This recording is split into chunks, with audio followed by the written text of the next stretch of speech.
Hamas is a cowardly organization. When they went in on October 7th, they butchered innocent, largely unarmed people, raped them, mutilated them, burned them, every imaginable medieval crime. If Gavin Newsom wanted really to stop the $76 billion deficit, and he wanted to apply the law equally, I think he'd have a revolution.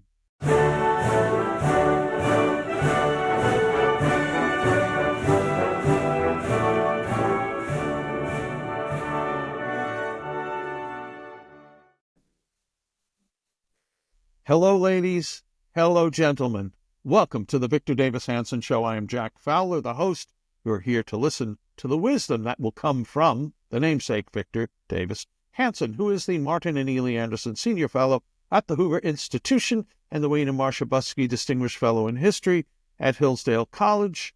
And Victor's got a website, The Blade of Perseus. Its address is victorhanson.com. More on that later, why you should be subscribing. We're recording on the 8th of February, and this particular episode will be up on Thursday, February 13th. A lot to talk about. Israeli hostages, Donald Trump taking over the Kennedy Center, South Africa sanctions, sanctions against the ICC, energy issues, a great essay Victor has written for the new Criterion, MAGA Agonistes, and maybe we'll talk about some Democrat Party just destruction, ongoing destruction. I know, I'm crying. Well, it's not Harry Truman, that's for sure. No, although maybe some woman who thinks she's Harry Truman, right? It would be more likely. We'll get to all that when we come back from these important messages. We are back with the Victor Davis Hanson Show. Again, I have to say this particular episode is up on the 13th, Thursday the 13th. Victor, two great things about today. Well, one about today, the 13th, is that I will be meeting in New York City with some nuns from the Sisters of Life, and I'm thrilled to be with nuns, pious ladies in habits, so that's going to be kind of groovy. I do that for where I work, where I have a normal job at Amphil. We're trying to help the Sisters of Life. Terrific order. And then the next day, Mrs. F and I will be celebrating our 39th. Congratulations. 39 years. Poor thing. Poor Sharon. So anyway, talking about poor things, and that's not should not be a comical lead-in, but today on the 8th, the newspapers, Victor, report on his headline, Condition of Hostages Freed by Hamas, a crime against humanity, says Israeli president. This is from Just the News, which is the mothership of this podcast, John Solomon's group. Palestinian terrorist group Hamas released 3 Israeli hostages on Saturday, and their conditions sparked alarm among the Israeli government. President Isaac Herzog said the frail hostages represented, quote, a crime against humanity. Their names Ohad Ben Ami, Eli Sharabi, and Or Levy. They were abducted, of course, on October 7th. So, Victor, I'm not surprised by that, and I won't be surprised when retribution comes at the time of, I guess, Israel's choosing, which I think could happen and probably should happen. Your thoughts, Victor? Well, Hamas was headed for extinction had Israel been allowed to go into the last corridor near Sinai. And they would have, but of course, they value human life. I mean, it's kind of strange how the Hamas rationalized it. When I was on campus and I had these impromptu talks, and I mentioned that to one of the protesters, and he kind of turned it around and said, well, Israel doesn't value Palestinian life. They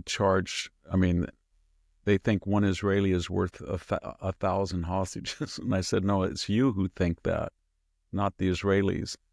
But there was something that when we talked about that, I was worried about this deal. And I'm not an Israeli, so I understand that. I'm happy to get the hostage home. But they were not allowed to destroy Hamas. Hamas is a cowardly organization.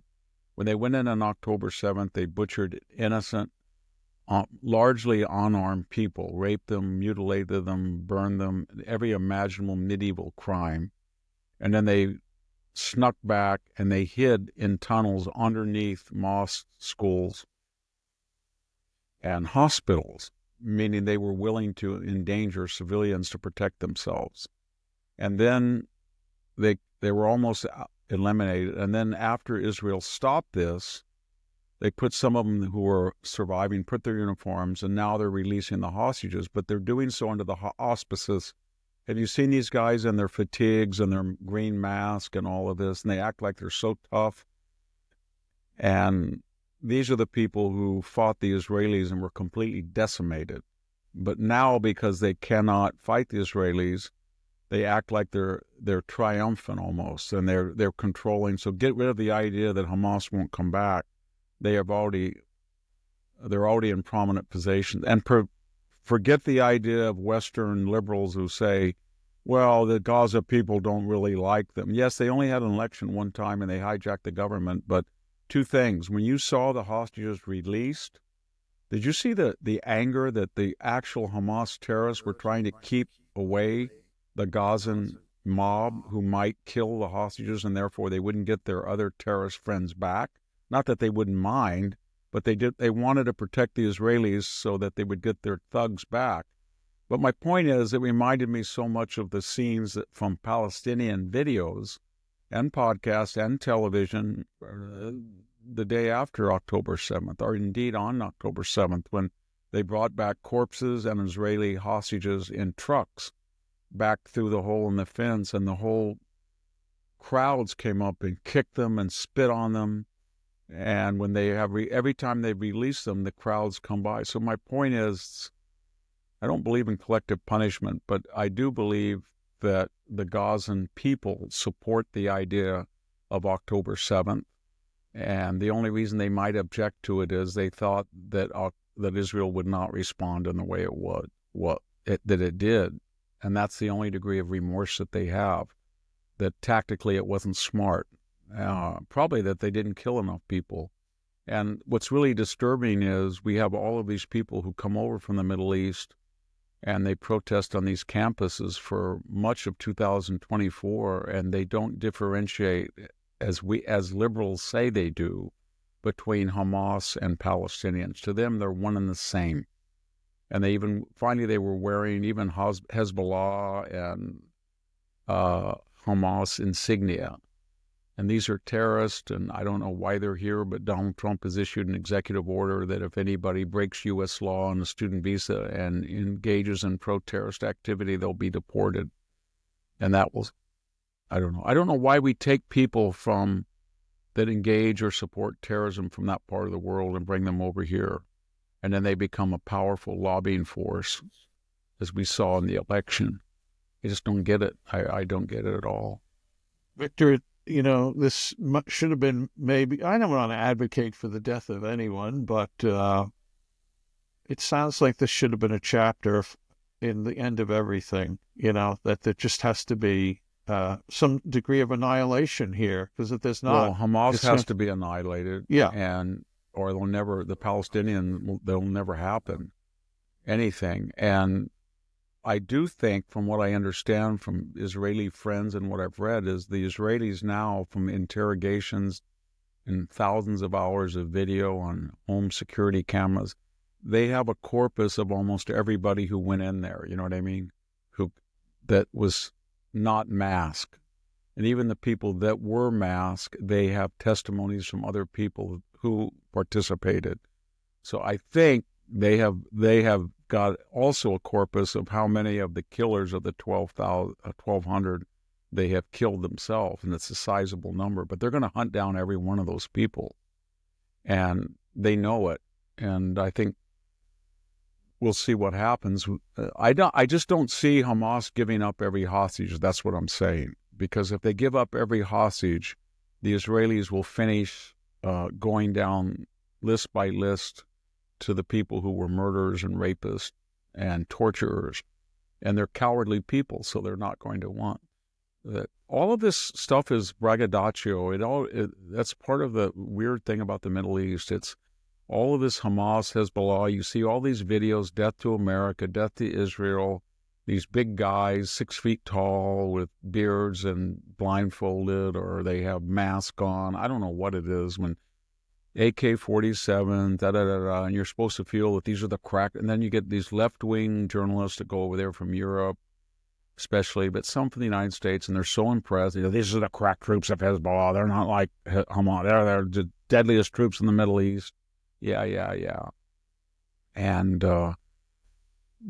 they don't fight very well when they're confronted in a fair fight. A fair meaning they know where the enemy is, the enemy knows where they is, and they go to it. But they do fight well against civilians. And then their supporters over here talk a great game, and they climb up flagpoles and they tear down flags. They go to the LA Veteran Cemetery. They deface it. They deface the Lincoln Memorial. They deface the walls right outside the White House. They chase Jews into the Cooper Union, threaten them. They go at Columbia and break into people's classes. They deface and break into the Stanford president's office. They tell Jews to go to one side of the room, as they did at Stanford. The other people tear down posters. But when somebody says, that's all fine and good, you have a right to protest, but you have broken a university policy, and you know that if I was at the University of Gaza and I started waving an Israeli flag, I'd be dead. So we don't want to be too reciprocal given our asymmetrical sources of, our types of government, but you'll get your wish now and you can go home. And then they get angry. And it's like there was, I don't know if you saw it because you're in the East Coast, but there was a big story here about, I don't know if she was undocumented or not, but she broke into a park not too far in Bakersfield from here. I know the park because I speak there a lot.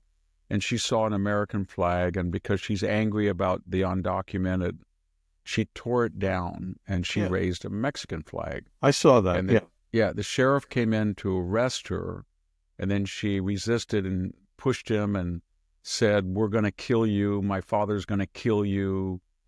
I'm an Aztec." Her name was Aguilar, which somebody pointed out correctly. It's from the Latin aquila, an eagle. It's not an Aztec name at all. It's a European name. But she was saying that she is an Aztec as if she's some kind of racialist and that she can differentiate her pedigree from Mestizo to Spanish to Aztec or whatever. I don't think she speaks Nahuatl at all. I don't think she's ever been to Yucatan, but maybe she has. And the point Elizabeth I'm making Warren type. Yeah. Yeah, the only thing I got is, so you're mad about the undocumented who are here illegally. And remember, the first round is 90% criminals.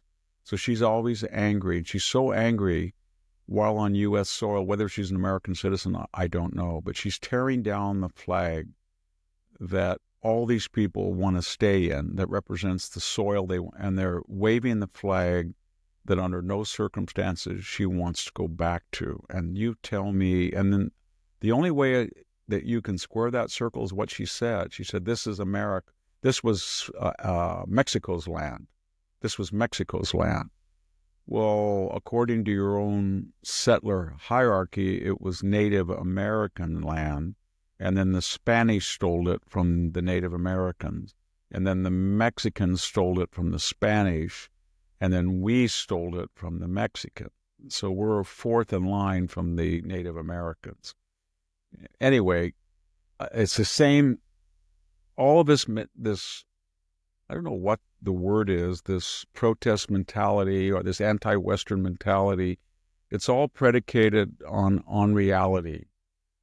And it's all predicated on the idea that I hate the West and what the West provides, but I don't want to leave it. I want all of its material superiority. I want all of its freedoms, but I don't want to cultivate it. I don't want to invest in it. I want to be parasitical upon it.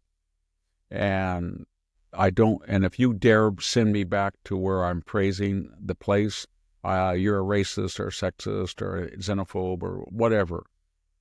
But the only way people can get their attention, as Donald Trump has shown, when you have an asymmetry like Panama or Venezuela or Colombia or Mexico or Canada, then you more or less give them their wish. You say, okay, you want to send all the people here that are in jail and you want to dump out your prisons. You think that's cute because we have an enfeebled president.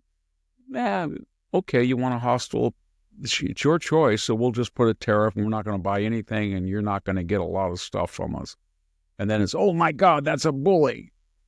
Okay, you want to bring in the Chinese, you want to violate the spirit and the law of the Panama Canal Treaty, that's fine, but we're going to do the fall. And then they get angry. But it's all predicated on they want, if you're a Panamanian, you want to use the U.S. dollar. You don't want your own currency.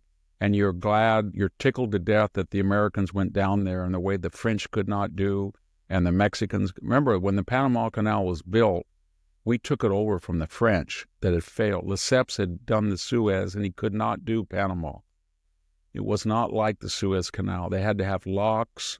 The climate was killing thousands because of yellow fever, dysentery, and it was a very unsettled political situation. Nobody wanted to do it. They thought about going through Mexico. They thought about going through Nicaragua, and we did it. And that's the source of income. If we didn't do it, Panama wouldn't exist.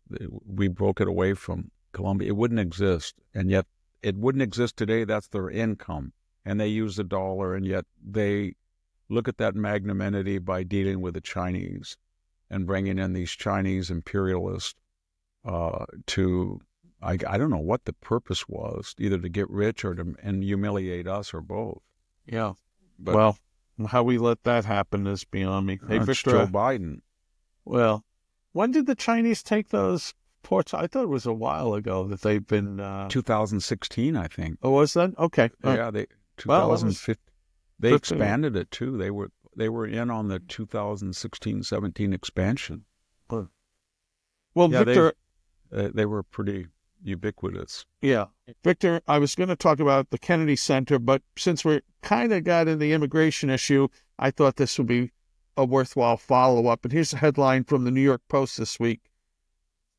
East Hampton officials reassure residents that officers won't deport illegal migrants. So here's the first few paragraphs of this story. This hoity-toity place.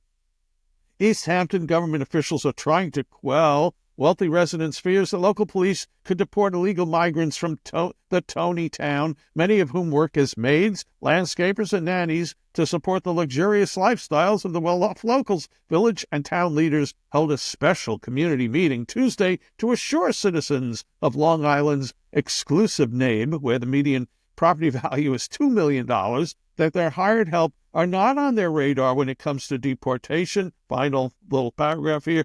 East Hampton Village Police Chief Jeffrey Erickson stressed that local law enforcement officers do not have authority to enforce federal law and won't go on to undocumented immigrants if given an ICE detainer.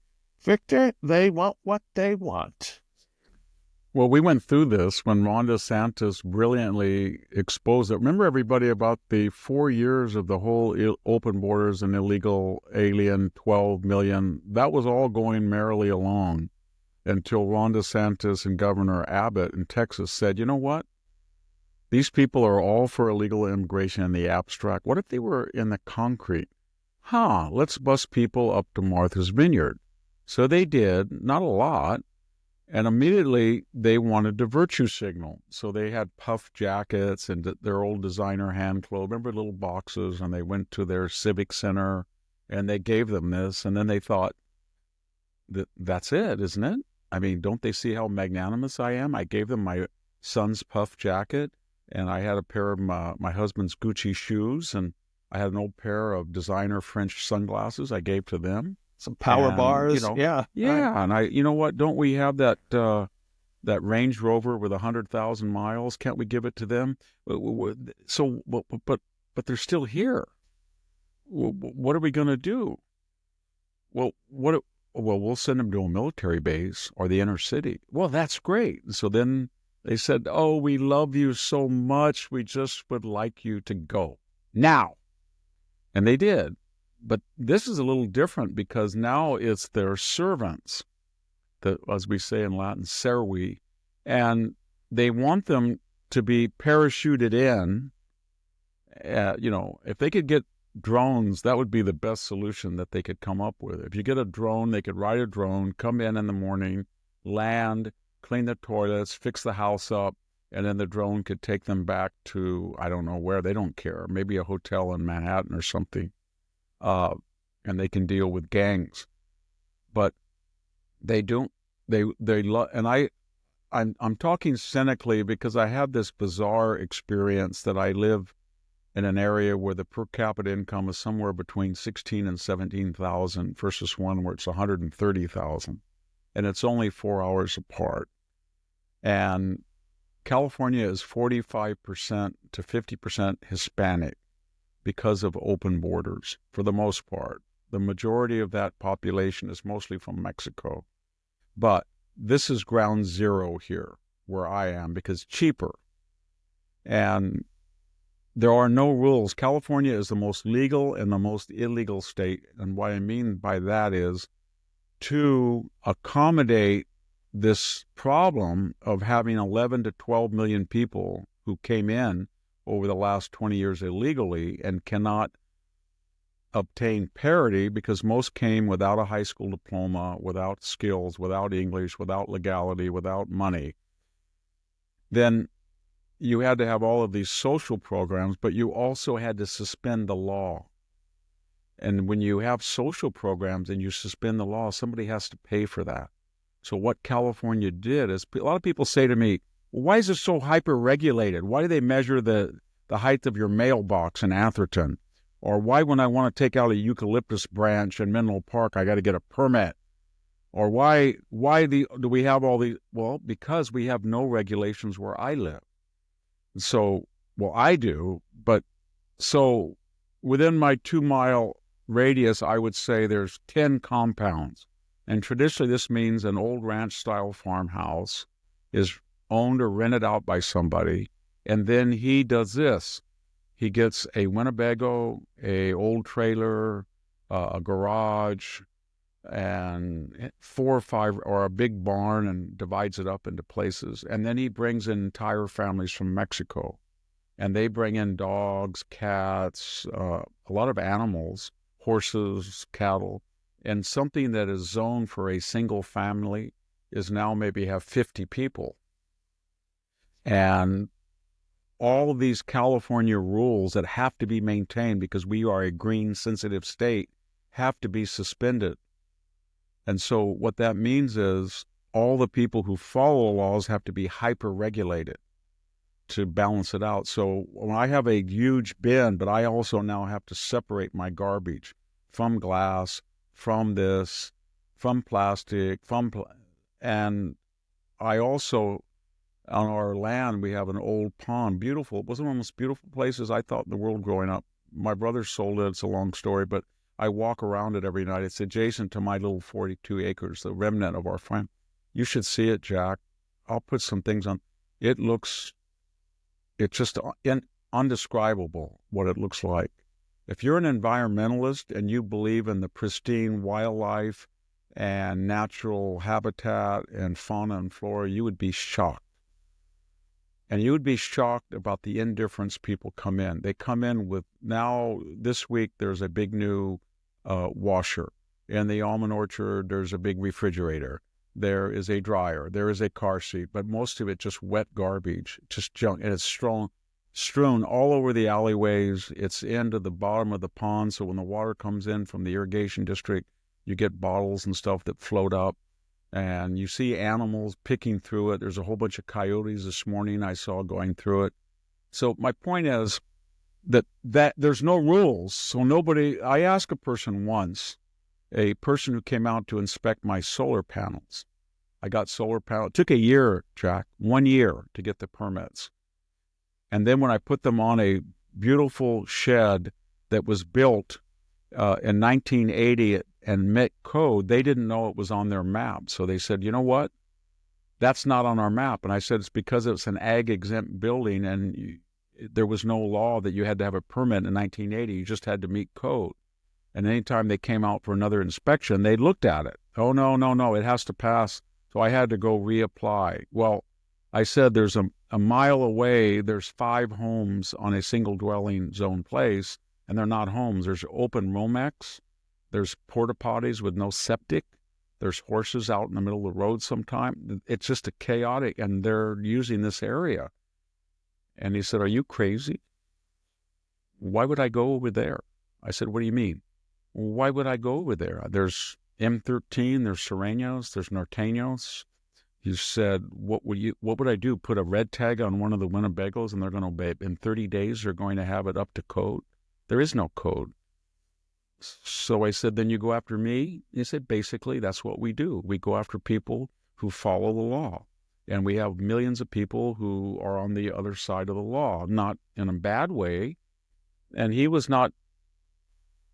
defending them. I shouldn't present this as if he was criticizing them. So what I'm saying is that these people and Atherton they're hyper-regulated and they like this, and they do not know where these people live. They must by needs live under different circumstances in hotels in the Queens or the Bronx, and they will not follow the protocols that everybody else has to follow.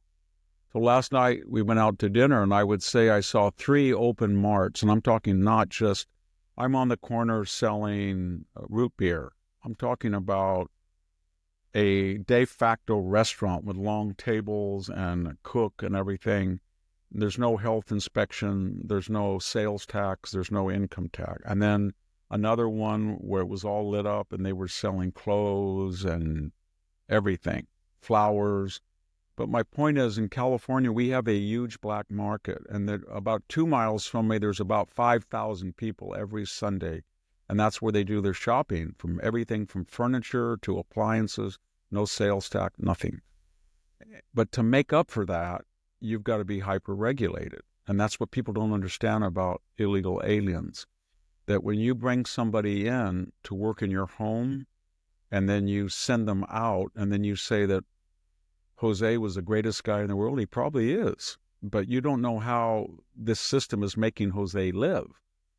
So Jose will be living contrary to the zoning laws or the health laws or all these regulations that make life very burdensome for everybody else.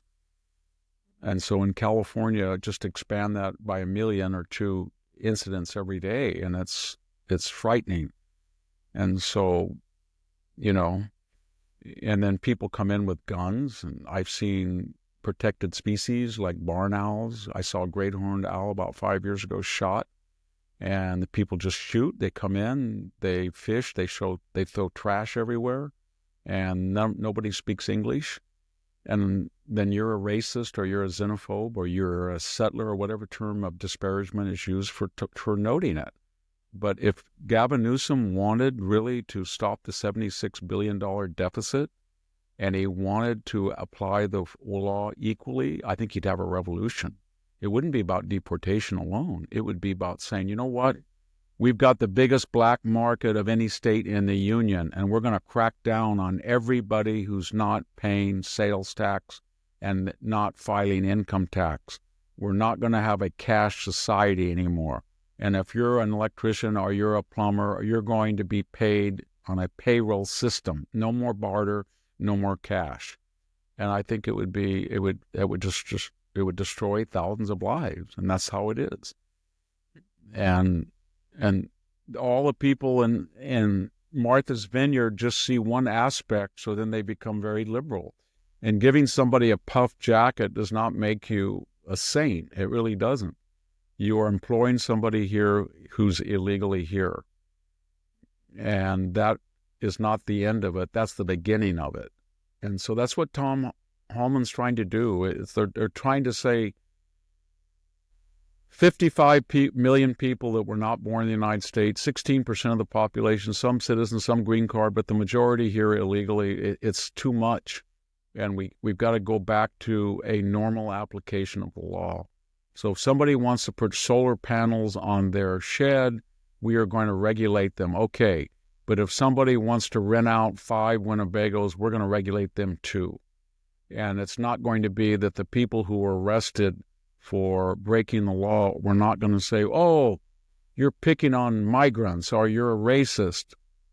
No, we're going to treat people. It's racism the other way.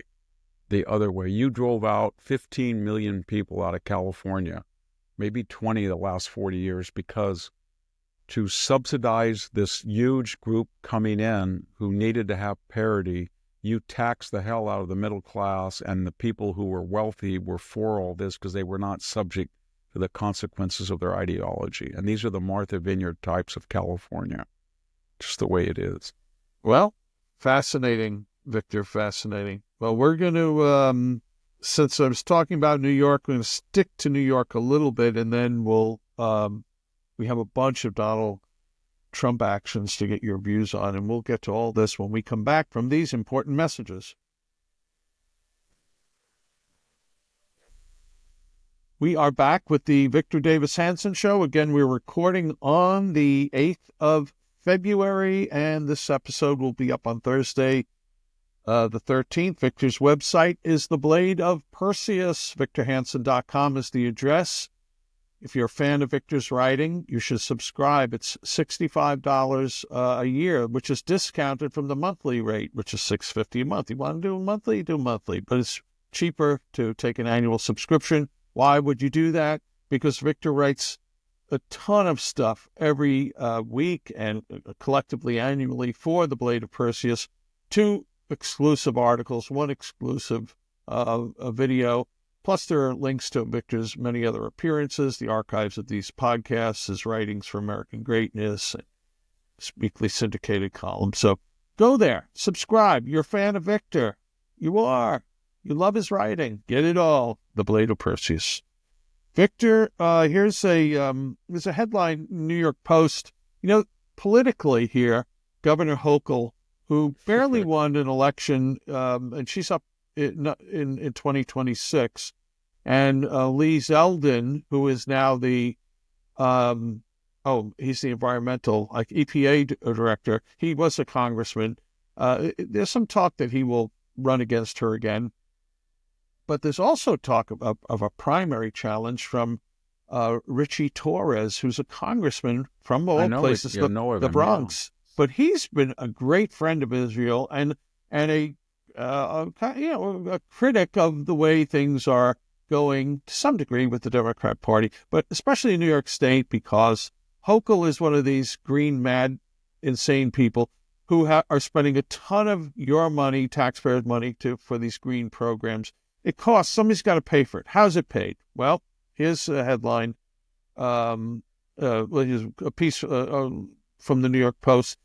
The utility giant, that's Con Ed, is asking the Public Service Commission to jack up average electric bills by 11.4% and send gas bills soaring 13.3%, a move that could mean a wallet-busting $1,848 more per year than customers paid in 2020.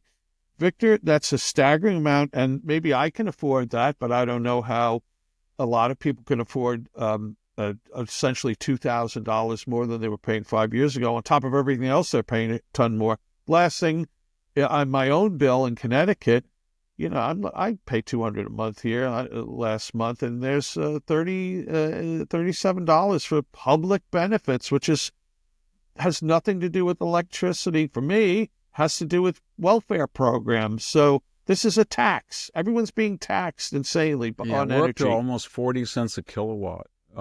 We have the same problem. Our bills are more expensive than yours, but you're similar in New York. I read that Con Edison has the same problem as PG&E. 1/4 of their users do not pay their bills, and it's against the law to cut their power off. So whether you're in need or not, if you choose not to, you'll have a administrative hearing or something, but you'll continue to get power, and then you wait for an amnesty that's coming from the governor or something. And then you are saying to everybody else, I'm not going to pay my power bill. I'm going to run my air conditioning. And all you people, when it's 106 in Fresno and who can't afford to run your air conditioning, I'm going to run mine because I'm not going to pay my bill. That's one thing. And then wind and solar, Jack, is really inefficient. So they don't make any power at night. And so when you dismantle a coal plant or a nuclear plant or a natural gas, and you say that you're bragging that you've got subsidized solar and wind, it works for the day, but at night there's no power. So then what do? You have to buy it from places that are red states that have coal or nuclear. So here in California, we're building this huge, every time I go down Manning Avenue, there's another square mile of huge panels. But we have I don't know what the figure is, but it's over 100% of our generation requirements are met now during the day because of these massive policies. And they're so massive that we used to give people incentives to put solar panels on their roof. And we had the first group, and then we said, you know what, it's too generous, even though you only got about half for generating it as you paid for using it. And then the second group I came in on like 8 years ago, and it was about equal. And then we're saying, no, we're still broke. We built so many wind and solar. We really don't need everybody to have a solar panel, but can't say that, so we won't really remunerate them. And now then they broke the solar panel industry in California because until you get affordable batteries, the amount of money that you would put for your panels and get back is gone from 3 or 4 years, 7, 8, 10 years. And so now the only people who are putting solar panels are using their own batteries so they can use it at night or something. And it's not that, I think it takes about 10 years to pay back now. And there's no money being invested in the grid. So when you're making inefficient power for non-economic reasons, non-rational reasons, but you're doing it for an ideology of global warming, when the Chinese, it won't matter anyway, the Chinese are polluting the hell out of the planet, excuse me.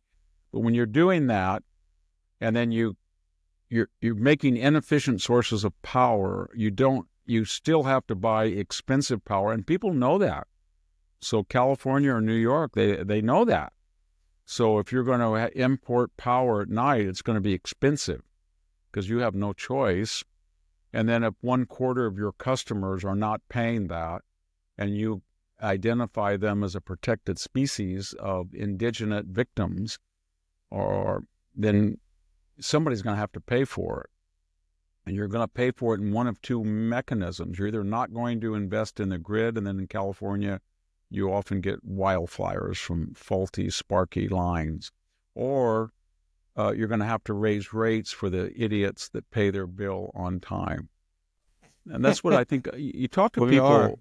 I heard that word maybe 5 times in the last 10 years. Why did you move out of California? I go to Florida, Nevada. I say, I lived in California. And I said, why did you move out? Because I'm not an idiot, Victor. And that means I don't like to pay the highest income taxes, the highest, second or third highest sales, the highest gas taxes, and get the worst schools, the worst infrastructure, the highest crime. And somewhere between the alpha and the omega, to use that metaphor again, there's the reality. And the reality is we have large numbers of very poor people that we've imported or invited into the state. And we have 2 sets of rules to accommodate them. And one set means they are exempt from consequences of their plight, and the other group has to be non-exempt to pay for it, to subsidize it. And so that's just the way it is. And if you have a large community that's being paid daily in cash and doesn't obey sanitation in terms of disposing of garbage or refrigerators, or doesn't want to spend $30 at the county dump, then they're not going to be prosecuted. They're just not going to happen. I've called maybe in my lifetime of 50 years, 10 times the county or the state EPA when there's really big things like 600 feet worth of broken glass and barrels of oil. I'm talking about a whole vine row where they had oil and lubricants and paint, where somebody just took a big flatbed, got all of his neighbors apparently, all their crap, and then went down a vine row hidden at night and threw it off so it was a blanket. There must have been, Jack, 500 fluorescent light tubes in that. There must have been 300 gallons of paint. There must have been 6 50-barrel lubricant old oil drums. There must have been, I don't know, 1,000 pieces of 2x4s with nails in them and sheetrock scrap. It was just like that. And I called, and I was told number one, not only are we not going to take it out of here, and number two, you'll never find their names. They're not going to leave their trash there. And number three, how do we know you didn't do it?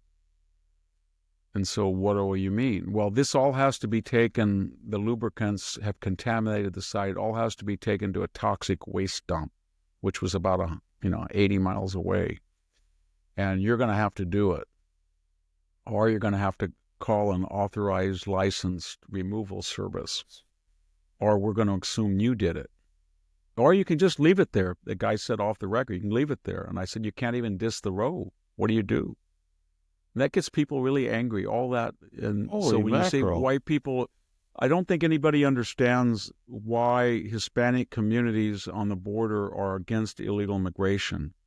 Because once you have that incident in your life, or once your son is accosted by an M13 gang member at school, or once you are a parent in a Hispanic community and you worked really hard for that you have a competitive high school with advanced placement, and suddenly the classroom is swarmed with about 50 people who don't speak English, and you've got to go back to English as a second language, you get angry about that. You really do.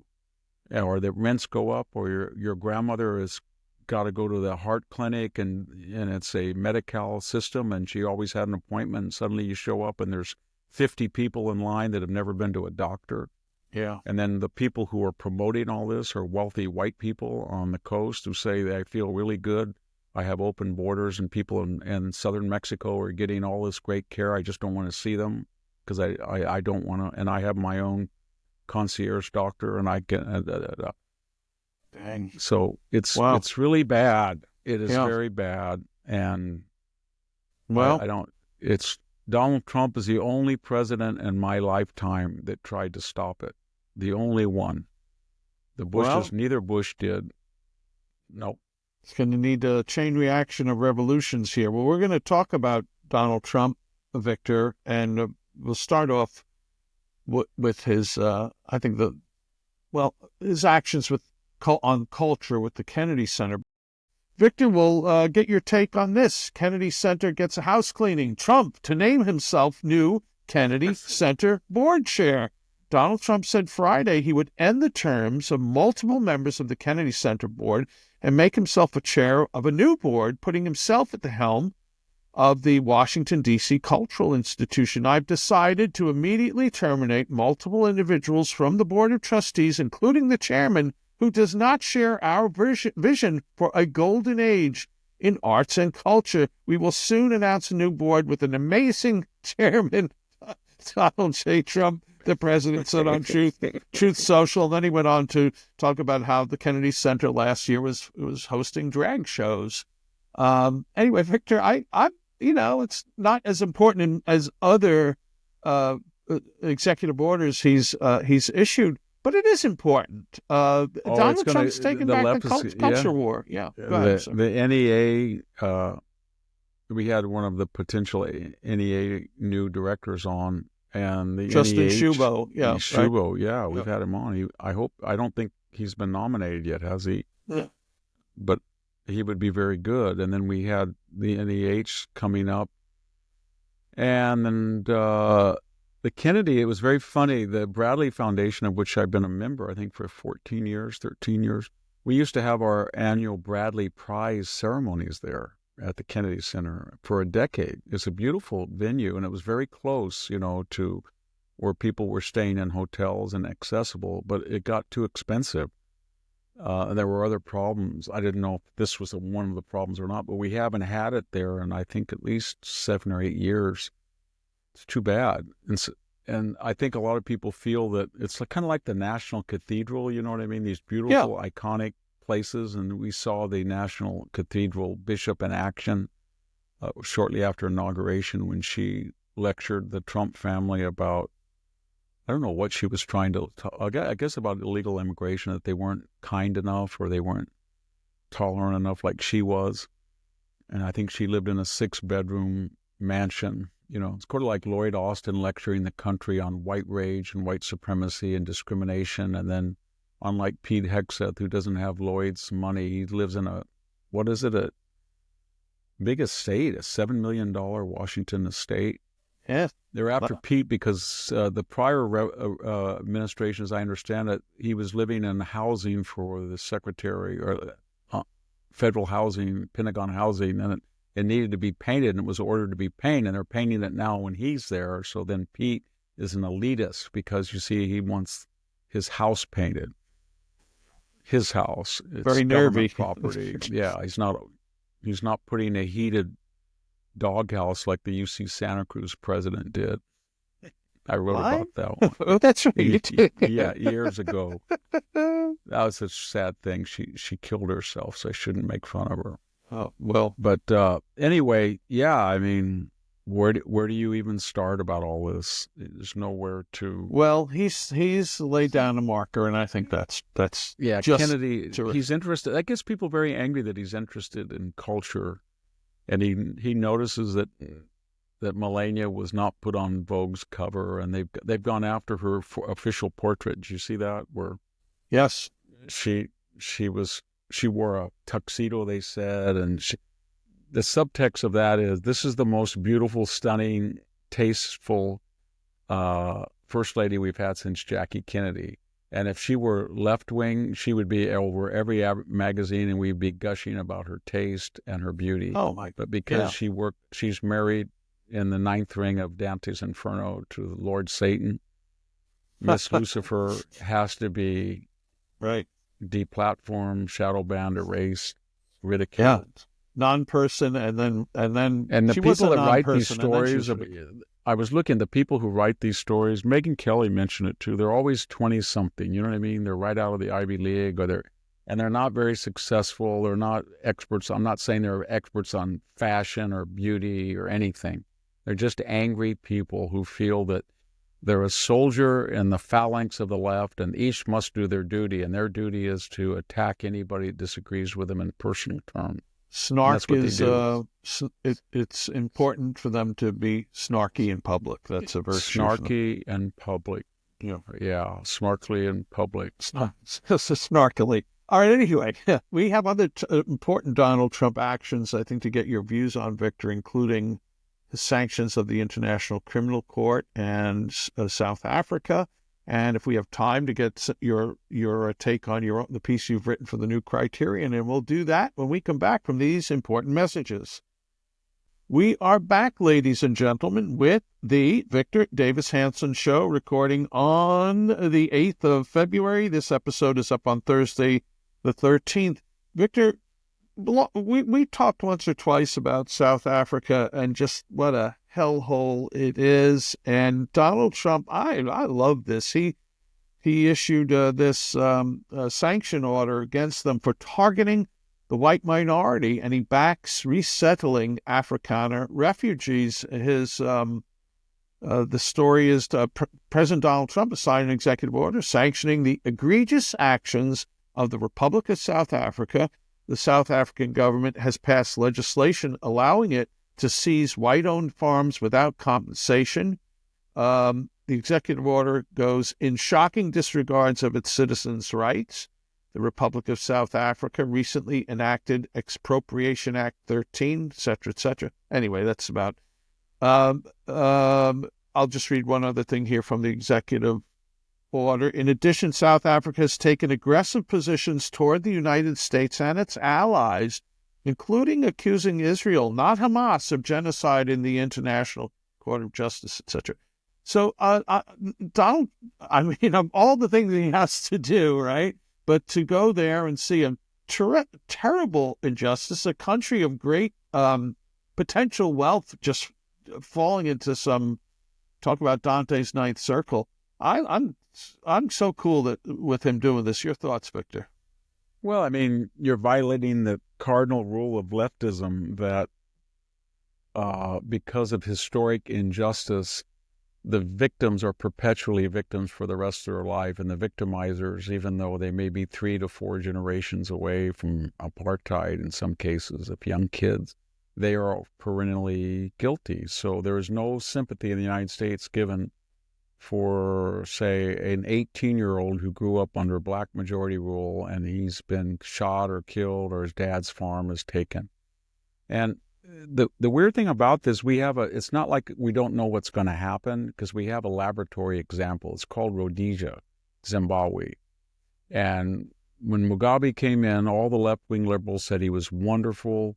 He said exactly what the people in South Africa did, that they were not going to play tit for tat, that the white minority would be left alone, given the same rights as the black majority. Rhodesia was the biggest, I think, wheat producer in Africa. It was a sophisticated cotton producer. British white minority, it was about 10-12% of the population, but it was an enormously wealthy country. And he turned out to be a communist thug every year, and he was subsidized by the West, and then they finally turned on him. He was a killer, he was a brute, he was a dictator, and he confiscated all of those farms, and they all turned into wasteland, basically, and it became a net food import and impoverished. And same thing with South Africa. It had one of the most sophisticated grid systems in the world. It had some of the best infrastructure, port facilities. It had some of the most productive farms, Boer and English. It's some of the most beautiful places in the world. And it's gone. It's got one of the highest crime rates in the world, highest rape, highest murder rates, the major cities. So they're commies too. We know where it's going. It's going to go to, and everybody knows it's going to happen. And a lot of the black majority know they will be poorer in 10 years than they are now. And everybody in the United States knows it, and no one will stop it. So this cadre of thieves, because they will confiscate the white farms, destroy them, and then they'll sell the land out and pocket the money to other black people only. And that's why even the Punjabi class or Asians that have been instrumental in South Africa's economic miracle, they're leaving in droves, because it's a racist country now. It's completely racist. The only difference is that the majority is the racist part, and then in the past it was the minority. The minority had apartheid. Well, now the majority has apartheid, basically. And the difference also is that the minority that practiced apartheid, although that was racist, there were two differences from the majority racism today. They were productive. They made this thing bloom for everybody, in a sense, if you believe in trickle down. But more importantly, they were self-critical. So there was a possibility to evolve, because they were Western, and Western societies have built-in free speech and criticism. And so they voluntarily, I shouldn't say voluntarily, they had a civil war. They gave up power, and they had a constitutional process to depower them, or to make them part of the democracy, and they're a minority, so they don't have power. And the majority is not democratic. It doesn't believe in free speech. It does not believe in self-criticism. It will never change. It'll get more and more racist until there's no more land to confiscate and there's no more wealth to confiscate. And then South Africa will look like all the other countries in Africa. And until one over two, I mean, I'm not being racist or stereotyping, but there are a few, Ghana's trying to do well. It's not necessarily race, it's culture. And unless you adopt a free market society and a constitutional system of government and a separation between church and state, and get into tribalism and an independent judiciary, you're not going to have prosperity and security. Just a historical fact. So we're watching this, and I think Trump thinks that there's a lot of people there that are classical liberal farmers or whatever, and they're good citizens, and he doesn't care what color they are. I'm sure if there's a Zulu farmer who has 100 acres and he's on the wrong tribe and they confiscate his, and I'm sure they'll do that in some cases, he's welcome to the United States too. I just don't believe, though, that Trump will be able to get away with saying that we're not going to discriminate on the basis of country of origins or race and let in a law-abiding South Afrikaner with all these skills. You know what I mean? Yeah. It would be a very productive citizen. But apparently he says he will. Well, problem here with tribalism, and you're right, like the intricate water system, as you mentioned, it falling apart because the job has to go to the cousin. And so I guess it's one thing, Victor, if you had a tribal society, be tribalistic, but you can't have tribalism run a we're doing it borderline here. first world. We're not that far. We're not far that behind because we've had these fires, and we're not talking about the tragedy in Washington, D.C., but once we're over the trauma, I think we're going to learn that there were protocols and there were problems in a systematic failure of the FAA and the people who set the policy for Blackhawks. And some of the decisions that were made were not based on merit. And we know that's true of Los Angeles in case of the water and power director, the mayor, the assistant mayor, etc. And once you substitute tribalism for merit, we know historically where you end up. And I always relate that weird thing that happened to me when I was in a little Russian taxi on the way into Tripoli from the airport. And they were like sinkholes, the holes in the cement and the asphalt. And I said to the driver, who spoke English, why you're the fifth largest exporter of oil. Why do you have not enough asphalt? He said, we're a tribalist country. We hire our first cousin, and sometimes a first cousin. And it's depressing, but remember another thing that happens, the word colonialist there's only authenticity in one direction. So in other words, even though a lot of the Boers and English were there as long as, or in some cases longer than tribes that migrated from other parts of Africa, they are still, because they're white, they're considered settlers. However, if you're a black South African and you were to immigrate to Western society, you're not a settler.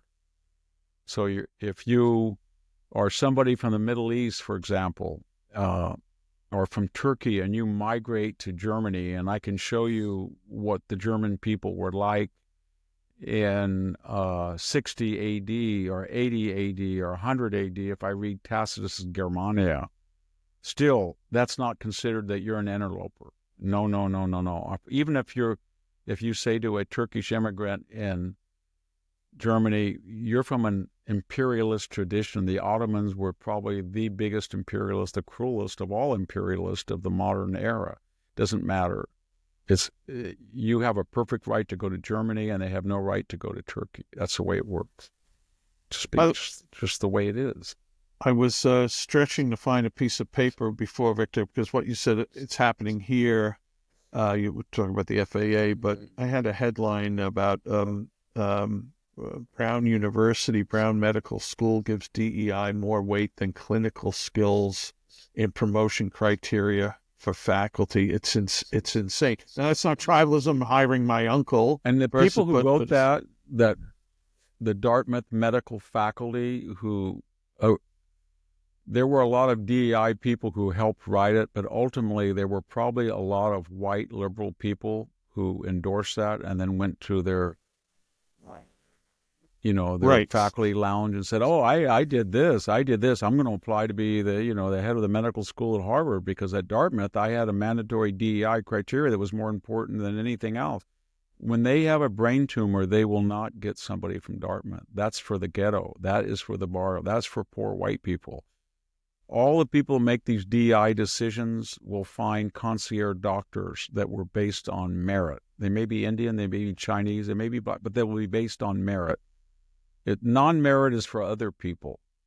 And the problem with these white professional bi-coastal left-wing people who gave us DEI is that sometimes they can't escape the consequences of their own ideology. I don't want to stereotype the people in Pacific Palisades, but a number of them were very left-wing. Yeah. And voted for these people. And there's a number of people that fly and they vote for this, and they are going to be subject. We're in a very dangerous position right now as far as I get very tired when I know Sean Duffy, I like him a lot, but he has to say that flying statistically is very safe. It is, but that hides the fact that if you look at go-arounds, for example, for various causes, we had almost a record year, I think, in 2023. We've had near misses. New York Times wrote extensively about it. They were very worried about it. So everybody knows the problems that have existed. We've had long investigative reports that the FAA was spending a huge amounts of money on DEI, but was not updating its computers.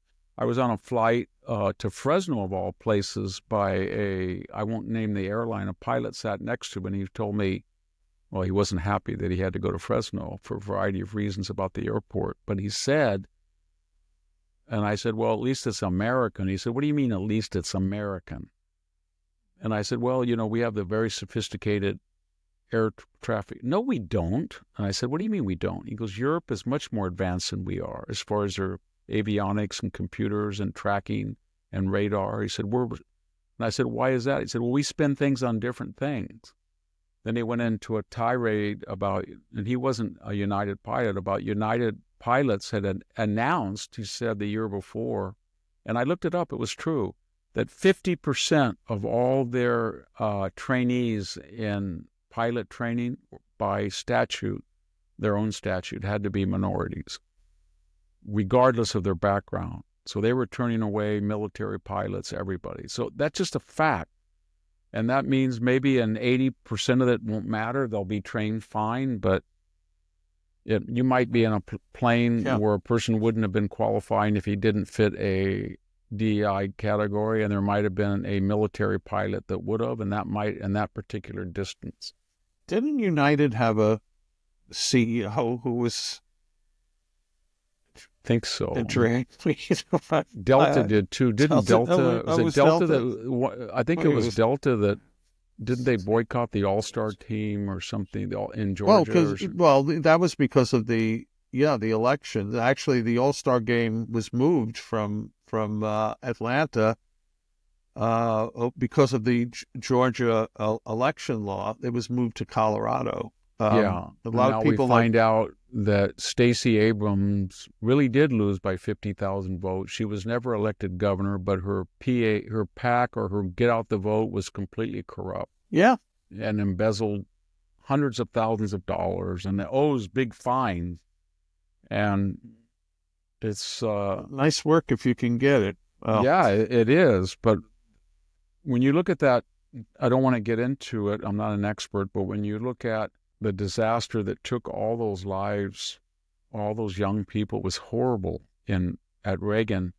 You start to look at it and you think, who made the decision that military people would be flying anywhere near one of the busiest air corridors in the United States at night? If they wanted to have very challenging conditions for combat at night, maybe they could have gone somewhere else. And who made the decision they would be wearing night vision goggles with limited peripheral vision? And who made the decision? Who made the decision that they were at 340 feet rather than 200? And who made the decision that they would be on a different frequency than the airline, or they couldn't communicate? And who made the decision that they weren't warned earlier where their trajectory might end up? And who made the decision there were not enough air traffic controllers in the tower at the time? Who made about a series of 8 or 9 administrative, staffing, and operational decisions that all had to be in sequence to work? And what I'm getting at is those sequences exist every single day, and there's near misses, but they all have to line up perfectly. And the odds are when they say air traffic control is safe, they're absolutely right. It's safer than any other mode of transportation. But when those series of choices line up, it's not Victor's hit by one other car or there's a 4-car pileup. It's 60, 70, 80, 100, 200 dead all at once in a traumatic event. And so to prevent any chance of those dominoes lining up all perfectly, which are necessary, given there used to be all of these safety, double safety, triple safety checks on that happening, and they're not there anymore, is what I'm saying. They're not Yeah. there because we are making decisions on operation, staffing, promotion, tenure, retention that are not based on pure merit. I'm not saying that everything is always based on pure merit. There's the old boy network.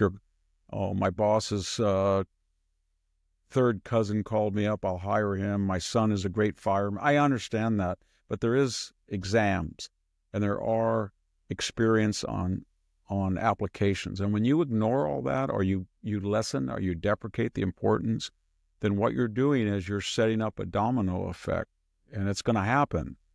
And so when you get, and that's what they need to explain to all of us, Right. that unless they want to be more candid and say, Victor, of course, we're hiring people that don't have the highest test scores, and they don't have the best grades, and they don't have the best experience. And until they master their craft, or maybe they can't, we don't know, there's going to be a heightened chance of an accident, but we're willing to have some collateral damages for the purposes of DEI. DEI is so important that to make an omelet, a few eggs have to be broken. Right. And so you might have to play a little bit of musical chairs and hope you get the chair when the music stops.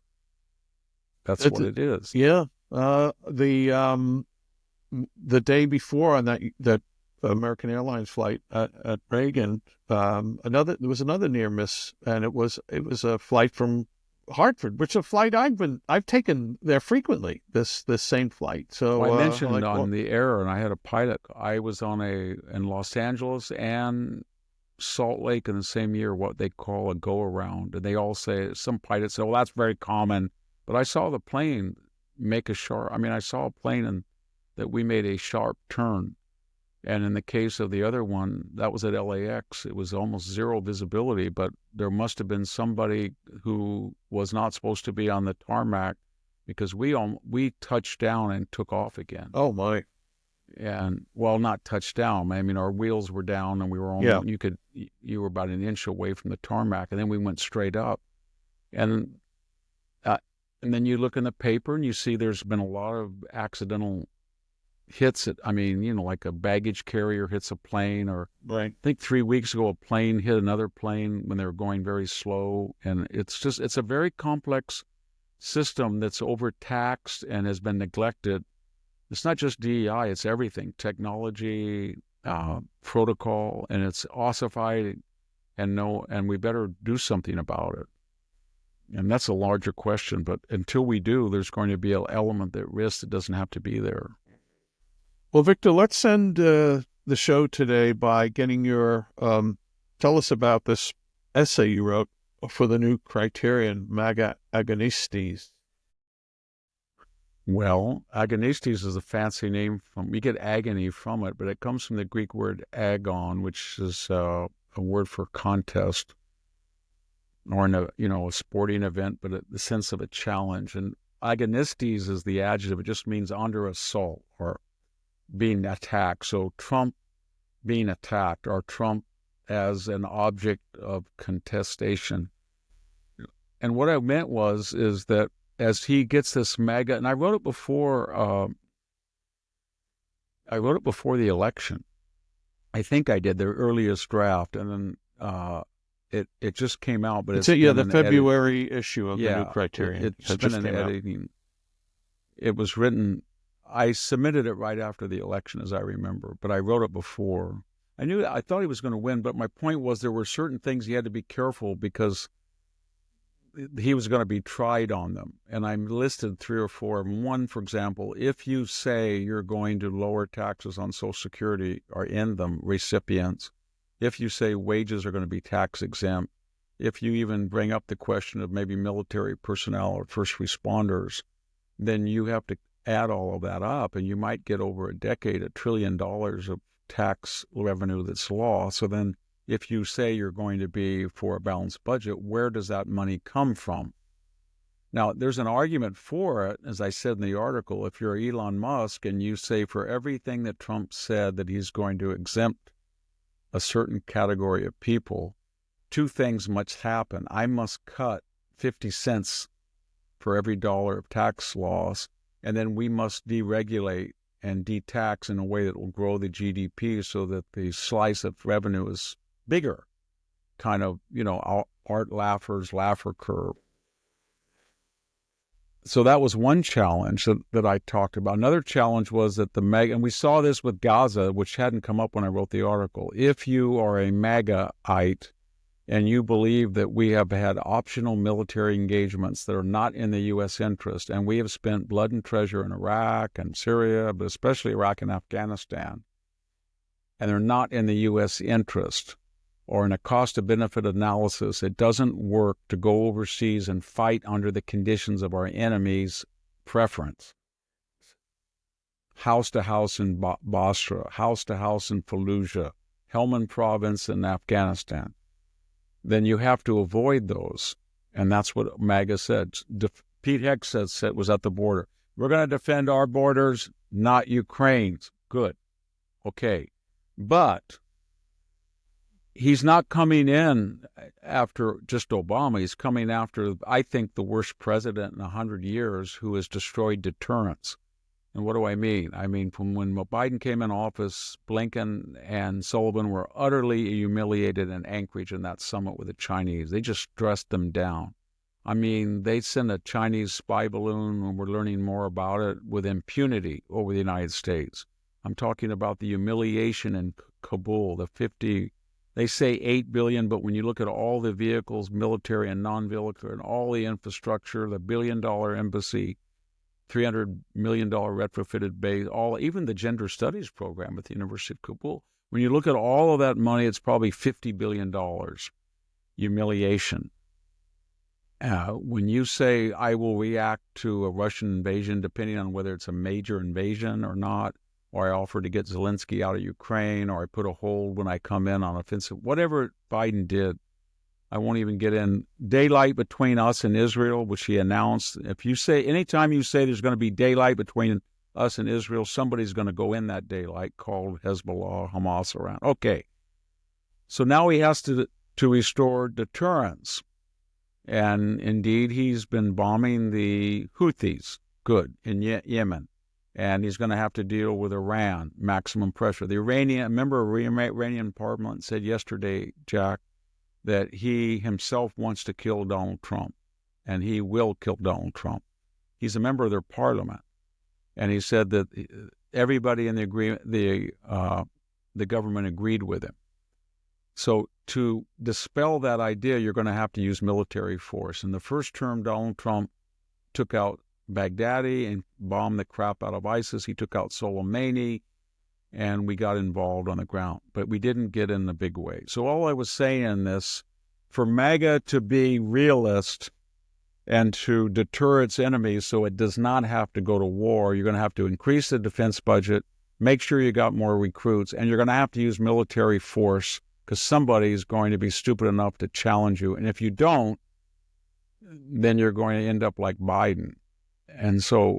And yet that use of force will come under criticism. So when he said something about Gaza, this has not worked, the United States must do. There were people in his base that, what are you talking about? I voted for you to get out of the Middle East, not to go into Gaza. That was another contradiction. And then I said a third contradiction, I'll just stop at 3. There's a lot in there, is it? If you say you're going to drain the swamp, and this is before his appointee, so I didn't know exactly who he's going to appoint when I wrote it. But if you're going to say, I'm going to drain the swamp, you can't have a swamp creature in there. So I'm not going to judge his first term appointments, but Rex Tillerson, Jim Mattis, John Bolton, Bill Barr, I go down the line. They were people of the establishment, and they were not MAGA people, but they knew the environment.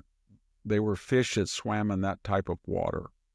So you're saying that type of water is going to be drained and the fish with it. Okay. So then you're going to have to get non-traditional people who are MAGA people, and you're going to have a problem because when you nominate Pete Hegseth and Kash Patel and Pam Bondi and Tulsi Gabbard and RFK, they're going to go nuts. So you're going to have to stick by them no matter what, because they will try to destroy these people because they know what they're going to do when they get in. They are not going to act like a normal Republican appointee. I'm sober and judicious, and there's pros and there's cons, and I'm open for dialogue in a bipartisan fashion. I know that we are a little bit excessive, and maybe you are, and we're going to split the difference. No. You're going to have to go in there and say the top level of the FBI is warped, politicized, it's got to go. So these people are going to have to come from a non-traditional background, like Cash. Not that he didn't qualify, he was more than qualified, but he was a critic. And so what Donald Trump squared that circle is, and he did this after I wrote it, he didn't read it, it was in editorials. He just said, you know what, I got to get a non-traditional person that's going to drive him crazy. I don't know if they're going to get it confirmed or not, but I'm going to get people who are victims of the agency in which they're going to run. Tulsi Gabbard, terrorist watch list. Now she's intelligence, director of national intelligence. Kash Patel, the FBI snooped on him. Now he'll run the FBI. Pete Hegseth wrote a book critical of the Pentagon that drove him crazy. Now he's going to direct the Pentagon. RFK, they hated him, HHS, for years. Now he'll run HHS. Jay Bhattacharya, the people in Fauci tried to destroy him. Now he's going to be running NIA. That was the attitude. So I was trying to say that if you're really going to stage a counter-revolution, you've got to deal with these contradictions. A tax cut but balance the budget. Or we're not getting involved, not getting involved in wars that are up. Then you're going to have to use force to make sure that happens. And then if you're going to drain the swamp, you're going to have to get very controversial people to do it. They're going to have to be by nature controversial. You do not want a non-controversial person because they're going to have to go in there with a mission. And go he's done along, very get well. along, gets run over. Yeah, no question. Exactly. Get compromised. So yeah.